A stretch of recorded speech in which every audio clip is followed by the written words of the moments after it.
Bhavna and you're watching India Today. I have the very talented and the showman. One showman सही कह रही हो ना, मैं showman बुलाया जाता था आपको एक जमाने में और आज भी शायद. I'm a film student. Film student. But Subhash Ghai Saab, firstly a huge welcome. I'm really curious because I've grown up watching your films, so I'm a huge fan in that sense. But जब मुझे बोला गया कि आप अपना TV debut कर रहे हो as a producer for Janaki, that too which will come on DD, तो मेरा सबसे पहला क्वेश्चन यही था कि जिनका नाम मैं हमेशा फिल्म्स के साथ एसोसिएट करती थी, first what made him choose a subject like this for a TV debut, second why DD? बहुत अच्छा सवाल है आपका, क्योंकि नॉर्मली हमारी ऑडियंस जो है वो ओटीटी में देखती है या जनरल एंटरटेनमेंट चैनल जो हैं उनमें देखती है. जानकी जो शो है, टेलीविज़न शो हमारा, जो 15 अगस्त को 8:30 बजे प्रीमियर है उसका और मंडे से फ्राइडे तक चलेगा. ये जो सब्जेक्ट है ये मेरा है. ये स्क्रिप्ट मैंने लिखा था परदेश से थोड़ा पहले, उस समय पर. तो उस वक्त ये फिल्म बनाने वाला था मैं. तो उस टाइम फिल्म तो नहीं बनाई मैंने, फिर परदेश शुरू कर दी मैंने. तो मेरे पास बहुत सी कहानियाँ पुरानी भी हैं और लिखी हुई भी हैं, अभी भी मैं लिखता रहता हूँ. फिल्म मैंने 8 साल से नहीं बनाई है, लेकिन स्क्रिप्ट मैंने बहुत लिखे हैं और उम्मीद करता हूँ कि मैं जल्दी एक फिल्म भी शुरू डायरेक्ट करूँगा अपने स्क्रिप्ट पे जो लिखा है. क्या बात है. लेकिन यहाँ जानकी की बात करें तो दूरदर्शन वालों से मेरी जब मुलाकात हुई दिल्ली में, तो उन्होंने मुझे बुलाया और मुझे रिक्वेस्ट की कि सुभाष जी, हम चाहते हैं कि कुछ फिल्म मेकर भी आके हमारे लिए शो बनाएं देश के लिए, क्योंकि एंटरटेनमेंट के लिए तो हम बनाते ही उधर. हम चाहते हैं एक अच्छा शो हो, एक रिस्पॉन्सिबल फिल्म मेकर बनाए. तो मैंने उनसे कहा कि मेरे पास एक वुमेन एम्पावरमेंट का सब्जेक्ट है, अगर आप चाहें तो. मैंने सबमिट किया, उनको बहुत पसंद आया. फिर उसके बाद शो तय हो गया और भी हम लोगों ने शूट भी कर दिया जनवरी से, और अभी 15 अगस्त को रिलीज भी हो रहा है, टेलीकास्ट हो रहा है. लेकिन अगर आपका ये क्वेश्चन है कि मैं दूरदर्शन क्यों गया, मैं दूसरे स्टार मतलब जी हाँ, और चैनल में मैं क्यों नहीं गया. दूरदर्शन में 3 फायदे हुए जो दूसरी जगह नहीं. वो पहला ये है कि उन्होंने मुझसे कहा कि दूसरी, उन्होंने मेरे को जो प्राइस मैंने मांगी वो मुझे दे दी. तीसरी जो मोस्ट इम्पॉर्टेंट थी वो थी क्रिएटिव फ्रीडम. उन्होंने मुझे कहा कि जैसा आप बनाना चाहें. करेक्ट. हमारे यहाँ कोई भी फिल्म मेकर को या क्रिएटिव बंदे को हम रिस्पॉन्सिबल समझते हैं, उसको हम इंटरफेयर नहीं करते हैं. क्योंकि बाकी चैनल में मैंने सुना है कि बहुत क्रिएटिव इंटरफेरेंस बहुत होती है, ड्रेस ऐसी होनी चाहिए, टीआरपी पे बहुत डिपेंडेंट हाँ. तो फिर वो टीआरपी पे डिपेंड करते हैं कि ये लड़का को मार दीजिए, हीरो को मार दीजिए, हीरोइन को मार दीजिए. तो आपकी जो कहानी का फ्लो है वो ख़त्म हो जाता है. अभी हमारे जो राइटर्स हैं, टेलीविज़न राइटर्स प्रोफेशनल्स हैं, डायरेक्टर भी प्रोफेशनल्स और बहुत उम्दा राइटर्स हैं हमारे पास. तो उन्होंने जो मेरे पूरा जो 2.5 घंटे की फिल्म थी, 3 घंटे की मैं लिखी थी, उसको जो विस्तार दिया है, आज हमारे पास स्क्रिप्ट जो है 208 एपिसोड का स्क्रिप्ट है. तो स्क्रिप्ट का जो है अब पहला से लेकर 10 तक, 10 से लेकर 20 तक, ये हम लोग उसको 6 महीने से 1 साल से काम कर रहे हैं. 1 साल से काम किया है उसके ऊपर. इसलिए आपको कहीं भी टेलीविजन के शो में नहीं लगेगा यहाँ ठोक दिया है और यहाँ ऐसे चले गए. अब्रप्ट नहीं होगा. जो कहानी चल रही है वो आखिर तक उसका क्लाइमेक्स होगा, आखिर तक उसका एंड होगा. तो ये जो बात हो गई, ये पहली बार हो गई कि 208 एपिसोड लिख के हमने दे दिए, तैयार है हमारे पास. और सिर्फ ये नहीं, एक्चुअली ये भी बात अनोखी है कि पहली बार आई थिंक, बिकॉज अभी डीडी, जब भी डीडी की बात होती है रिवैम्प होगा ये. बट एक और कॉमन थीम आपकी स्टोरीज में हमेशा रही है कि I feel even though if you are talking about love in your film, for example Pardes या फिर कोई भी फिल्म ले लो एक्चुअली आपकी, उसमें एक सोशल मैसेज भी होता है कहीं ना कहीं. And again in this show as well there are parallels जहाँ पे आप एक स्टोरी बता रहे हो बट एक स्ट्रॉन्ग सोशल मैसेज भी है साथ में. Is it a conscious choice कि आपने हमेशा से यही सोचा है कि मैं जो भी बनाऊं, जितनी भी कहानी बचपन में पढ़ी थी या जितने काव्य मैंने पढ़े थे, साहित्य पढ़ा मैंने और एफटीआई में भी मैं पढ़ा, तो मैंने कहानी का मतलब जो नाट्य शास्त्र होता है उसके अंदर मॉरल ऑफ स्टोरी जरूर होना चाहिए। तो मैंने शुरू से ही मेरे ज्ञान में ऐसा है कि कोई भी कहानी अच्छी नहीं है जब तक उसका मॉरल नहीं है। करेक्ट। तो उसमें कुछ कह ही नहीं रहा। करेक्ट। कहानी तो आप बता सकते हैं, एक बंदा मरा, वहाँ पे एक्सीडेंट हुआ, गाड़ी आई और उसको बेचारे को मार दिया और उसकी जो माँ उसको लेने के लिए आ गई। ये कोई कहानी नहीं है। करेक्ट। ये तो एक एक्सीडेंट है, सिचुएशन है। पर वो कहानी ये बताते हैं कि किस तरह से उस माँ ने उस बच्चे को पाला था, क्या क्या उसका स्ट्रगल हुआ था, और कैसे वो एक दूसरा बच्चा आया और उसने उस बच्चे को माँ का बेटे का स्थान लिया और उसका दोस्त आके उसका बेटा बना और कैसे उस घर को दोबारा से संभाला। इस तरह की कहानी तो अच्छी लगती है। तो थीम होना, मैसेज होना बहुत जरूरी है मेरे लिए। करेक्ट। मैं ऐसी कहानी बना नहीं सकता जिसमें मैसेज हो। Do you think that is missing in today's time? In Yes. today's story? Sometime, most of the time it is missing. कहीं में हैवी मैसेज भी है। जैसे दंगल फिल्म थी, उसके अंदर एक मैसेज था। बहुत सी फिल्में अच्छी बनी, इसमें मैसेज होता है और मुझे वो फिल्में अच्छी लगती है। इसमें मैसेज नहीं होता, खाली स्पेशल इफेक्ट हैं और स्टार्स हैं और उनका डांस देख लीजिए, ग्लैमर देख लीजिए, बाकी आपने क्या बात कहना चाहते हैं वो समझ नहीं आई। तो आप देख तो लेते हैं। तो सिनेमा में भी ऐसा हो गया कि आजकल लोग फिल्म देख रहे हैं, हाँ। फिल्म के अंदर घुसे नहीं हैं। आप थिएटर में भी देख लो तो मोस्टली फिल्मों में देख रहे होते हैं, चल रही है फिल्म, चल रही है, गाने भी चल रहे हैं, वो भी चल रहे हैं, वो भी देख ली आगे, स्टार्स को देख ली आगे। आज की जनता स्टार्स के पीछे नहीं है, उनको अच्छी कहानियाँ चाहिए। बड़े बड़े स्टार्स की फिल्में फ्लॉप हुई आपके सामने, और फिर जब चली हैं तो कंटेंट की वजह से चली है, बिकॉज फिल्म की वजह से चली। करेक्ट। आज गदर ने जो गदर मचाया हुआ है वो तो हमारे पुराने स्टार हैं जो सनी जी 40 साल से स्टार हैं। सुपरस्टार तो नहीं है कि उनको ही देखने के लिए आए, लेकिन जब उन्होंने फिल्म देखी तो कैरेक्टर इतना बड़ा स्टार है तारा सिंह का कि आज उनके साथ नाचने लग गए। तो they are loving Tara Singh, the character. Character.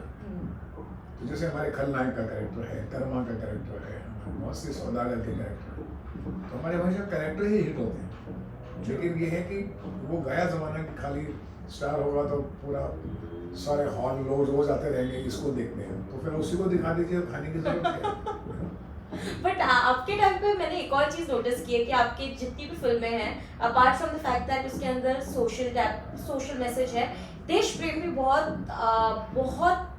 I feel बहुत अमेजिंगली आप दिखाते हो। ज्यादा ऑन द फेस नहीं होता, बट एक सटनली आप एक मतलब एक देश प्रेम का एंगल भी ऐड करते हैं। Patriotism is the highest emotion.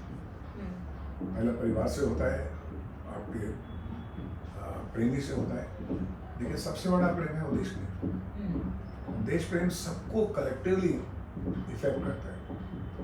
हम भले देश प्रेमी हो ना हो, लेकिन जब देश पे संकट आता है तो प्रेमी पहले हम खड़े हो जाते हैं।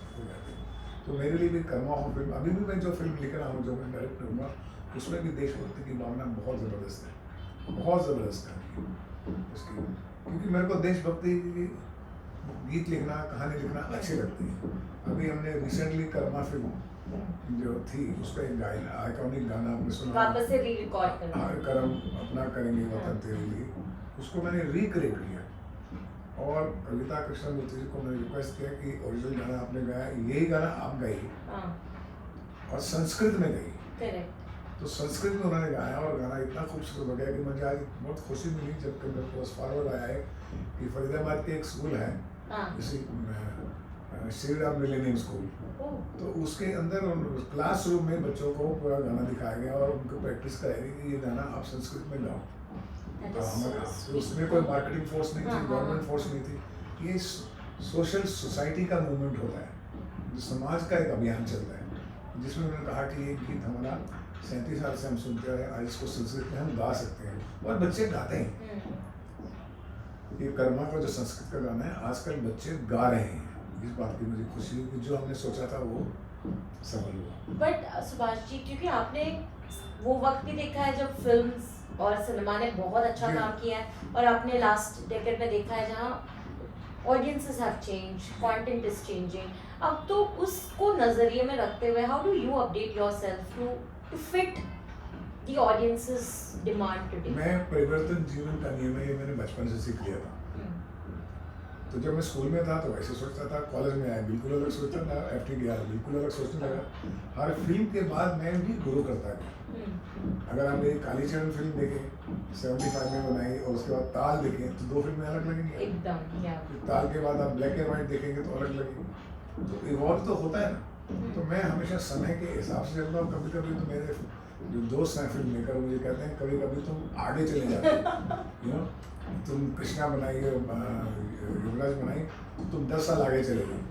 बट मुझे भी लगता है वो, आई फील बिकॉज जैसे ही ग्लोबलाइजेशन जब 90s में आया, आई थिंक आपकी फिल्मों ने वो रिफ्लेक्ट किया, यश जी की फिल्मों ने भी किया, बट आपकी भी फिल्मों ने वो मॉडर्नाइजेशन को नजरिए में रखते हुए यू नो नेशनैलिटी, अपना जो इंडियन मुझे शौक है कि आज की क्या टेक्नोलॉजी है, आज की क्या इश्यूज हैं, आज बच्चे कैसे सोचते हैं। तो मैं फिल्म जो है उस जनरेशन की 14 साल 15 साल के लिए बनाता हूँ, उसको मद्देनजर रखते हुए कि आज 15 साल का आज का बच्चा 2024 का क्या सोच रहा है। वो 10 साल पहले अलग सोच रहा था, आज वो अलग सोच रहा है। तो उसके हिसाब से मैं इंटरेक्ट करता हूँ। I am very much connected to my modern society.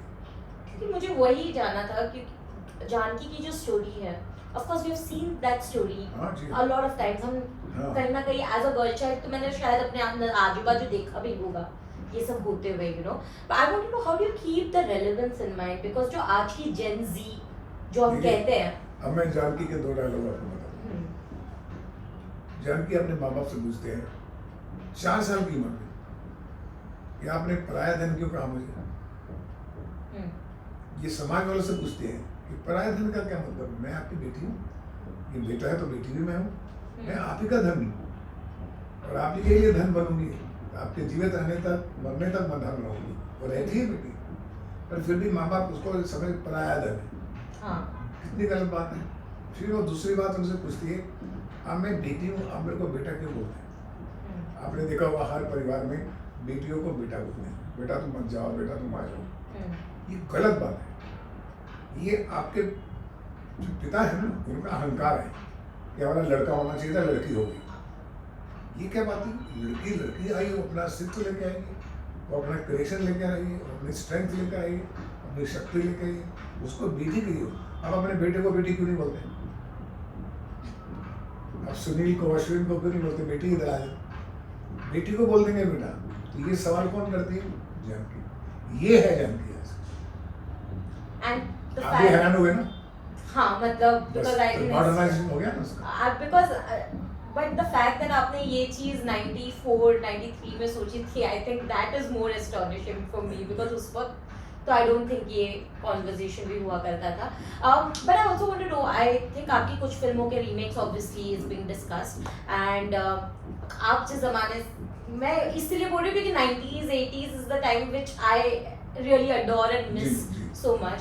वो ज़माने में हमने 2 हीरो 3 हीरो फिल्म्स भी देखी है। आई थिंक राम लखन का रीमेक काफ़ी टाइम से was in the picture, but then Rohit Shetty ने कहा कि आज के टाइम पे जो यंग स्टार्स है वो 2 एक्टर्स एक साथ आने को तैयार नहीं है, काम करने को तैयार नहीं है। I want to know how do you look at it. पहले एक दूसरे के लिए रिलेशनशिप में बहुत बिलीव करते थे हम लोग, एक दूसरे की इज्जत होती थी, हम ग्रुप टीम में काम करते थे। आज तो ये रोल कर रहे, कल मैं वो कर लूँगा, आज ये कर ले वो कर ले। ऐसा नहीं था कि सब कुछ मेरा। अभी एक एक्टर जो है दूसरे एक्टर के प्रीमियर में नहीं जाता है, इसको फुटेज मिल जाएगी, लोग बाइट ले लेंगे और मैं इसकी पिक्चर को प्रमोट क्यों करूँ। हमने देखा ना प्रीमियर में दूसरे एक्टर आते नहीं आते हैं, और आएंगे भी तो एक फोटो खिंचा के भाग जाएंगे। ये क्या सवाल। हम लोग प्रीमियर जब करते हैं, पूरी इंडस्ट्री आती थी हमारी फिल्मों में, यश चोपड़ा की फिल्म में, राज कपूर साहब की फिल्म में, क्योंकि हम समझते हैं ये बेटी की शादी की तरह है।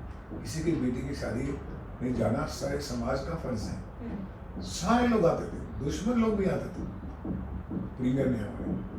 अभी कोई नहीं जाता एक दूसरे, पर ये परिवर्तन है क्योंकि अभी इंडिविजुअलिस्टिक सोसाइटी हो रही है, न्यूक्लियर की तरफ हम जा रहे हैं। हम परिवार में कम इंटरेस्ट ले रहे हैं, खुद में ज़्यादा इंटरेस्ट ले रहे हैं। अब ये परिवर्तन है तो है, इसको कबूल तो करना पड़ेगा। तो ऐसे टाइम पे फिर कैसे मतलब वो जो आज काफ़ी बातें होती रहती है ना इंडस्ट्री के अंदर कि यार कोई एक दूसरे के लिए नहीं है, इंडस्ट्री को एक साथ खड़ा होना पड़ेगा, क्योंकि लोग थिएटर में नहीं आ रहे हैं फिल्में देखने के लिए। थिएटर में तो इसलिए नहीं आ रहे हैं ना, थिएटर के लिए आप लोगों के लिए तो फिल्म नहीं बना रहे, आप अपने लिए फिल्म बनाते हैं। स्टूडियो के लिए फिल्म बनानी है, हम आपको 3 दिन में इनिशियल ले देंगे, ये हमारा एक्टर है। स्टूडियो पहले पूछता है स्टार कौन है। पब्लिक के लिए फिल्म कहाँ बनाने हैं? अभी गदर बनी ना पब्लिक के लिए फिल्म, पठान बनी ना पब्लिक के लिए फिल्म, बाहर आके लोग नाचे ना, अभी ये नाच रहे हैं ना। Cinema, theatre cinema is celebration. लोग फिल्म करें, उसको सालों साल याद रखें, उसको देखते ही उनके सोचते ही उस फिल्म के बारे में उनको आनंद आना चाहिए, देखने के बाद भी बरसों तक, दिनों तक रहना चाहिए। आज पिक्चर देखिए, बाहर आए, भूल गए, क्योंकि हम लोग पब्लिक के लिए फिल्म नहीं बना रहे हैं, हम अपने लिए फिल्म बना रहे हैं। कुछ चैलेंजेस आप भी फेस कर रहे हैं आज के टाइम पे, अगर आपको इस commerce has taken over. Studio पैसा स्टार के ऊपर देता है, आप सब्जेक्ट के ऊपर क्यों नहीं देते? डायरेक्टर के ऊपर क्यों नहीं देते? गदर वालों ने सब्जेक्ट के ऊपर दिया ना, पैसा लगाया ना 100 करोड़ रुपये। तो उन्होंने उसे तो नहीं देखा कि भाई सनी देओल पुराना है या नया बेटा है, नया लड़का है इसका। तो फिर जब आप कंटेंट की और कंटेंट मेकर की रिस्पेक्ट करेंगे तो ये पूरे हॉल हमेशा बढ़ते रहेंगे। तो आप मुझे बता दीजिए, आप प्रोड्यूस कर रहे हो राम लखन का सीक्वल? मैं प्रोड्यूस बहुत से नहीं, बट उसका आई थिंक फरवरी में एक न्यूज़ आया था कि अनिल कपूर और जैकी श्रॉफ ही वापस आएंगे एज राम लखन। नहीं, वो करण जौहर जी को दिया हुआ सब्जेक्ट, करण जौहर, अच्छा, कर्मा को दिया। तो वो लोग कोशिश कर रहे हैं कि 2 एक्टर मिल जाए उनको किसी तरीके से, लेकिन हम लोग, हमारे पास बहुत से रीमेक्स हैं, सीक्वल्स हैं, कर्मा है, सौदागर है, खलनायक है। तो ये इसके सीक्वल हम बनाने की कोशिश कर रहे हैं और हमारे पास बहुत सी ऑफर भी आ रही है। लेकिन हम जैसे बनाएंगे, जैसे हम चाहते हैं वैसा बनेंगे। ये किसी के बोझ पे नहीं बनेगी कि भाई इसमें पैसा इतना मिल रहा है तो इसके साथ बना लो, ये कह रहा है तो गलत पिक्चर बना दो। अभी क्या हो रहा है कि पैसे के लोग के अंदर एक क्रिएटिव आदमी ने कॉम्प्रोमाइज़ करना शुरू कर दिया उसने, तो वहाँ पर गड़बड़ जाती है। हम लोग कॉम्प्रोमाइज़ करने को तैयार नहीं है। जैसे जो कहानी है, जैसे बताई जाएगी वैसे ही बताई जानी चाहिए। करेक्ट। खलनायक के 30 साल होने वाले हैं ना ये? मुझे बताइए, कुछ एक स्टोरी है आपकी, मतलब कुछ anecdote which you want to share with us, because it's like अभी रिसेंटली हमने रॉकी और रानी देखी और उसमें जब वो सीन, वो जब गाने, एक सीन में वो गाने के थ्रू एक मैसेज दिया जाता है, and it is so funny the way they have used that song, and वो सॉन्ग ऑब्वियसली इतना आइकॉनिक रहा है, and not just that song, everything in the film has been iconic. तो द फैक्ट दैट आप उसको, उसका character को भी शायद आगे बढ़ाएं, I want to know what एक होता है रीमेक, एक होता है उसका रेफरेंस लेना, करेक्ट, एक होता है सीक्वल बनाना। गदर इज अ सीक्वल, आप इसका भी सीक्वल ही सोच रहे हैं? हाँ, मैं जब बना प्रोड्यूस करूंगा तो सीक्वल करूंगा, लेकिन जब डायरेक्ट करूंगा वो मेरी अपनी नई कहानी होगी। ओके, लवली, ये बिल्कुल क्लियर होना है। तो आपका फाइनली आपका डायरेक्शन के लिए भी बहुत जल्दी इसी साल के एंड में सुनेंगे आप। ओके, लवली, न्यू कहानी होगी, नई कहानी होगी और बहुत अच्छी कहानी होगी। Okay, lovely, on that note drama action होगी, ये भी बता दो। तो इतना सब बता रहे हो तो थोड़ा और बताइए तो। नहीं, बट बहुत एनर्जी वाली फिल्म होगी, ड्रामा एक्शन, ओके, जो मैंने फिल्में बनाई। हाँ, काफी टाइम से आपका जो सिनेमा बोलते हैं ग्रैंडनेस, वही सिनेमा में वापस लाऊंगा, क्योंकि I am totally convinced, passionate about making that film. क्योंकि मेरे को स्क्रिप्ट मिल गया ना, पहले मिलता नहीं था, इस कहानी तो मिलनी चाहिए ना पहले। आज फिल्म बनाने के लिए नहीं मैं बनाता, फिल्म की कहानी मुझे इंस्पायर करनी चाहिए, इंस्पायर किया और मैं बना रहा हूँ।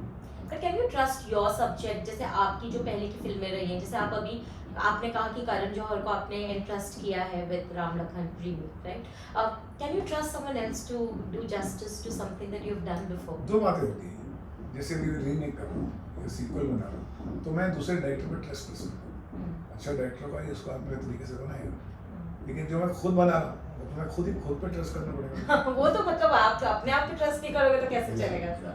But thank you so much, I hope that Janaki इतना अच्छा करे, because it's a different route, I don't think anyone has taken this in a while. मतलब मैं तो पहली बार, नहीं, मुझे तो अगर कल स्टेज प्ले भी करना पड़े तो मैं करूँगा। I am an artist, I am theatre writer, मैं तो थिएटर से शुरू हुआ था, तो मुझे कोई भी मीडियम मिलेगा उसके अंदर मैं अपनी कहानी बताऊंगा, वो उसके तरीके से बनाऊंगा, उस फॉर्मेट में बनाऊंगा। मुझे खुशी है कि आप लोग आज जानकी हमने कंप्लीट की है और अभी शो शुरू होने वाला है 15 अगस्त को। Thank you.